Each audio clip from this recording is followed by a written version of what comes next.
Brothers, welcome back to Territorial IO.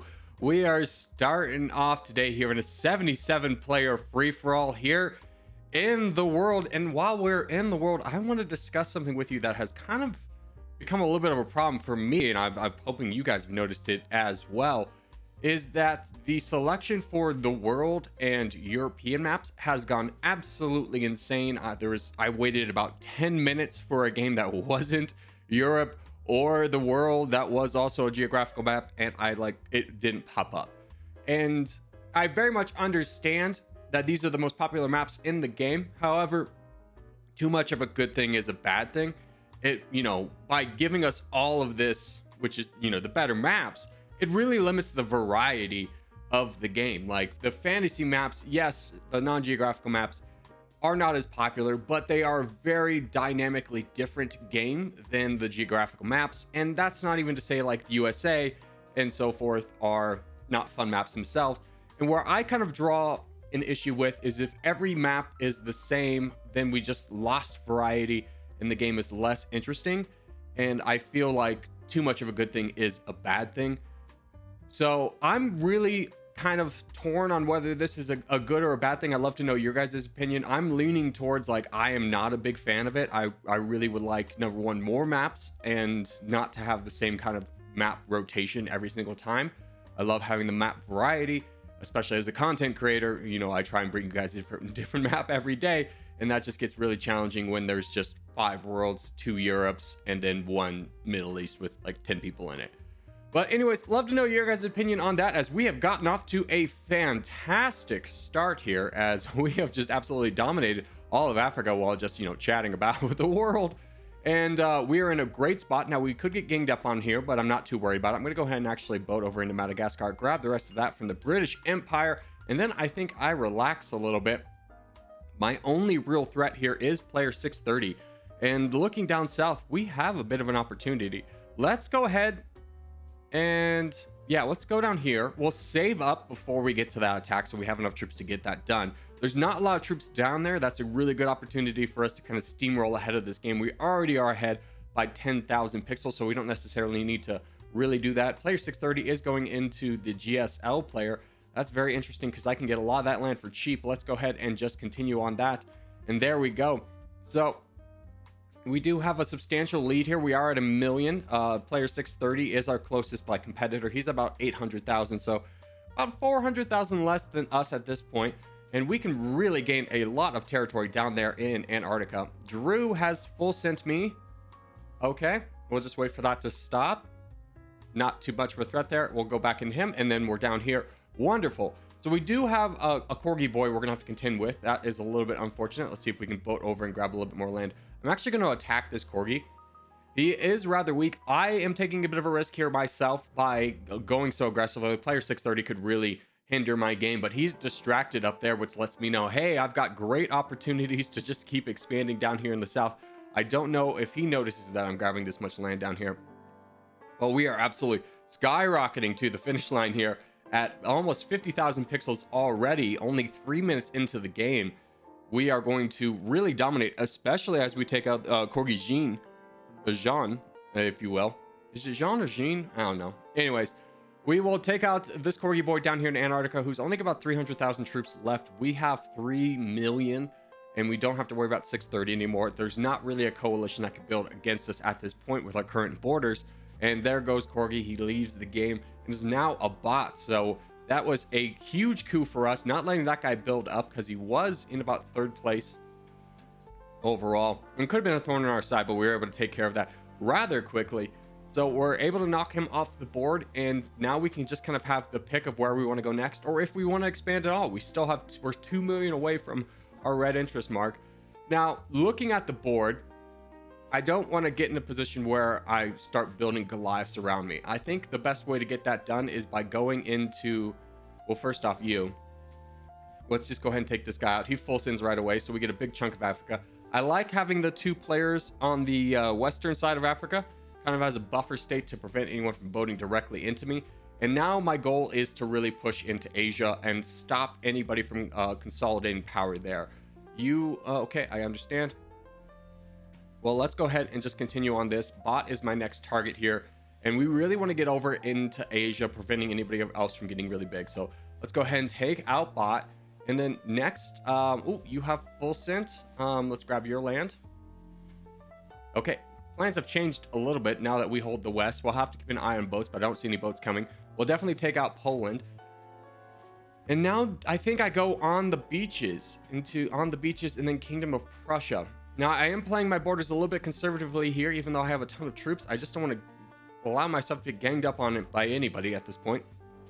We only have about 29% of the land's occupation, so we're not out of the woods yet. It is still possible for us to be defeated, so we do need to play wisely. And I think the best move here is taking out this guy. I don't want to have borders on Bro and player 529 at the same time, and potentially Ireland. That could be disastrous for me. So we'll take out 1, 2, 3 really quickly here.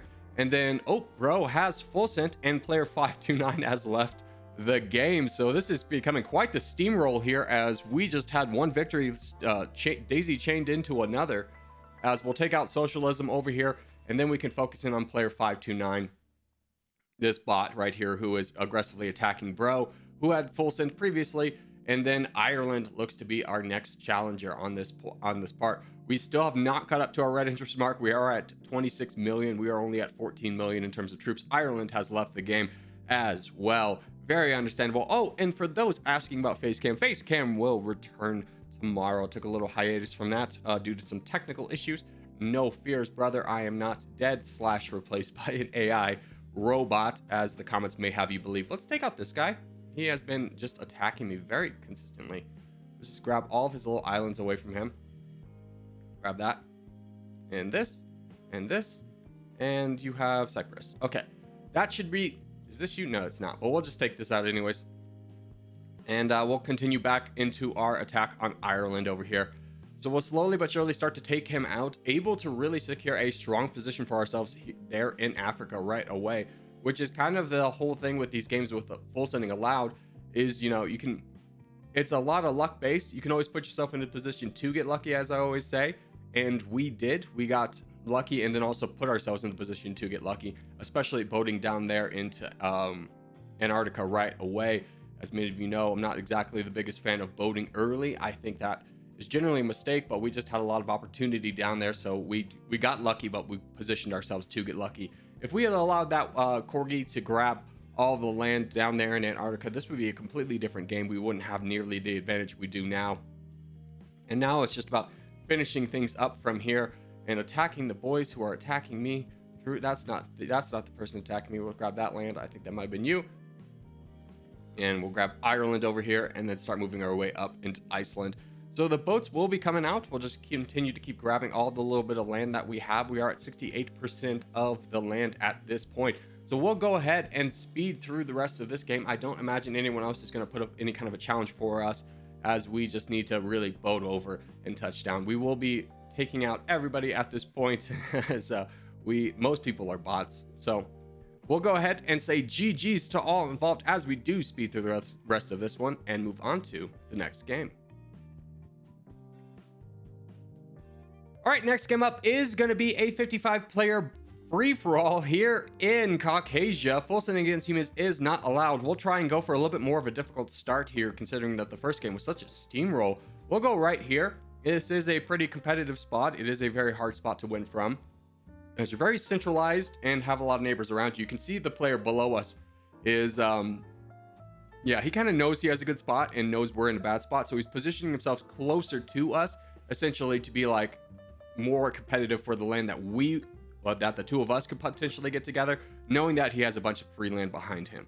Now, if anybody spawns behind him at the last second, that is all null. But right now, Arabia making the wise choice of coming up a little bit closer to me to contend for more land that he can that I could potentially have otherwise gotten.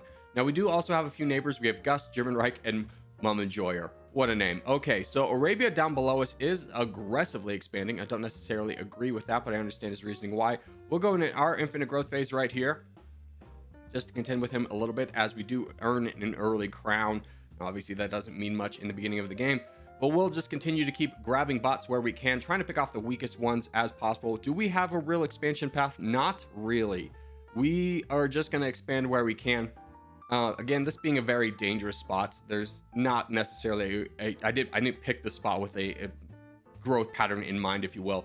We're just going to grow wherever we can. Now, going up north is rather dangerous. Cutting off Gus and German Reich just limits their options of who they can attack, and going down south also limits our attack. So this is a very, very dangerous spot. Mom and Joyer is going to be limited on the people they can attack. So will Gus, so will German Reich, and so will Pixel Wars. Hello, Pixel Wars. Good to see you.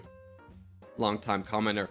So now we are in second place. We'll just save up from here and wait for a good opportunity to attack somebody.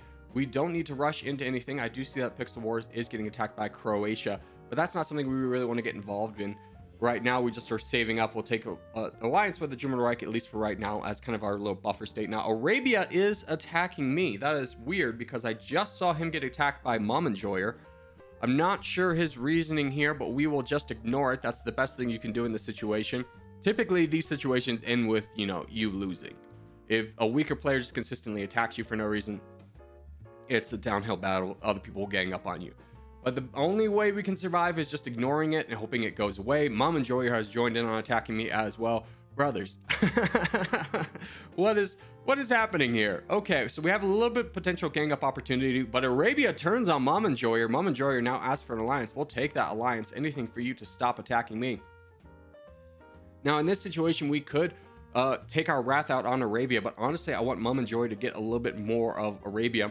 The longer these two fight is better for me because I'm just saving up during this escapade, so I can just jump in at any point, having more and more troops, and I'm getting closer to my red interest mark. Arabia is down to 200,000, and we haven't even had to do any of the work. The borders have barely changed, and now is our time to jump in out here. So we'll get a ton of land from Arabia off of very little troops. So a great little coup for us, back up into fourth place. Player 161 is attacking Yas. That is also very good for us, but kind of the same boat. Or same story, different chapter. We don't have to necessarily get involved right away, although this one really progressed rather fast. I accidentally gave a little bit of land extra to Mom and Joyer. I didn't think he'd get the angle that quickly, and it really threw off my rhythm just watching everybody attack Yas at the same time. So what is our next target? It is honestly probably Mom and Joyer. Let's try and get a truce with you. The reason I'm looking at Mom and Joyer is exactly, he's going to go into Palestine, and this is now a great opportunity for us to expand. He actually attacked with a lot more troops than I thought he was going to. I don't know if anyone else is going to join in on this. My biggest fear is player 161 attacking me in kind. I think that would be my swan song. But this is a big risk here, and I'm going to take it. Because if I can get all of this land, I really jump up the leaderboard. Mom and Joyer's left and become a bot. Half a kingdom has actually joined in attacking Mom and Joyer. So we are going to get a ton of land off of this. And player 161 is wanting to remain friends here as he wants to attack half a kingdom. I'm not super interested in that, to be honest with you. German Reich is actually kind of a really nice buffer state for us over there in the west. I actually don't have any plans to really attack him right now. Now, what my fear is I think a lot of you are saying, let's go after Gus. Well, if I go after Gus, then I have borders on Dad and player 161. But player 161 is going into Dad right now. This is a great opportunity to kind of take out two birds with one stone. So let's attack 161. We know half a kingdom is not going to join in an attack against me. German Reich probably would not. Pixel Wars probably would not because they both have strong neighbors to their west. So I think we can definitely get this done. We'll try and get an alliance with Dad, where are you? As say, hey bud, I helped you out in this situation. Don't forget about your boy Corgi Circus. As we will continue to keep attacking 161. And fortunately for us, 161 completely ignores us and it just allows us to keep attacking him. As we are consistently gaining more and more land, we've jumped back up into second place here. So we will just consistently keep attacking him and hoping for the best. As now we have the crown. 161 goes all in on Dad, where are you? And we have gained a ton of land out of this. Now, a new threat on the board is Gus, but I think I can use him to a little bit of my advantage here, just maintaining the borders. You know, the best diplomacy in this game is stronger armored diplomacy. I have a stronger army than Gus, so I don't imagine he's going to want to attack me at any point. He doesn't really have anybody to team up with against me, so... And Turkey's very divided. So I think my best bet is moving this way. The reason I want to move over into the east is if I can take out half a kingdom, I'm so sorry, brother, and Develio, then I can fight ZZZ. And once I have that person out of the way, I really don't have anybody else to contend with. My biggest fear is Sparky, the green player in the north.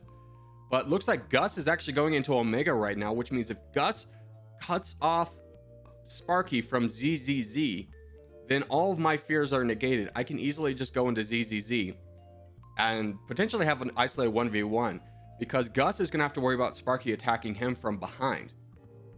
So the likelihood of him attacking me is not very high. Now, granted, Sparky and him might have an alliance, but I'm going to go ahead and push for ZZZ's land right now after I take out I don't know. My God. Anyways, we'll go into ZZZ. We had sent a boat over there a little bit earlier just to make sure that we had gotten over there because I didn't want ZZZ to get too big. As now we have a really good opportunity. Gus is actually helping us attack ZZZ, and Z has left and become a bot. So a really good opportunity for us. Gus has actually attacked us. I'm not even concerned with it at this point. He kind of spoiled his only ally in this race of Z. So we will just take out Z and then just kind of be able to pick our targets from here, as Z is down to about 2 million troops, and we'll just continue our onslaught. We should be able to get him down here rather quickly. This should be our last attack, and we'll just continue to fill up the bar to make sure that we are done with him. And there we go. So a very large crown we are. Second place is at 100,000 Sparky, and he has left the game, sensing the writing on the wall. And we will take out Gus for having attacked us. And German Reich, you have been a great buffer state this entire game. Thank you so much. I bid you adieu, sir, as he was going to go down, and it was either the land goes to us or it goes to our enemy. So we decided it was going to go to us. We'll continue to take out Gus. And once we take out Gus, we'll potentially fight Sparky. We'll see what that bot is doing. No need to rush this by any means. We definitely want to keep up our troop count, because once we take out Gus, the bot Sparky is going to attack us. I'm keeping an eye on that player in the Balkans, from seeing if he's going to try and send a boat over to attack me. It doesn't look very likely, but he's the biggest threat on the board for me right now. But at this point, we have 47% of the land. We will have 50% of the land and red interest by the time we take out Sparky. So I'm not too concerned with this, although we are a little bit low on troops. The land that we're getting is going to absolutely justify that risk. So now that we've gotten over here, we will start to attack this little Chad, and he offers a truce. Alas, brother, we did not have a truce for, well, we'll take out this guy who's the bot now and start to work our way over. There we go. And that should be the end of you.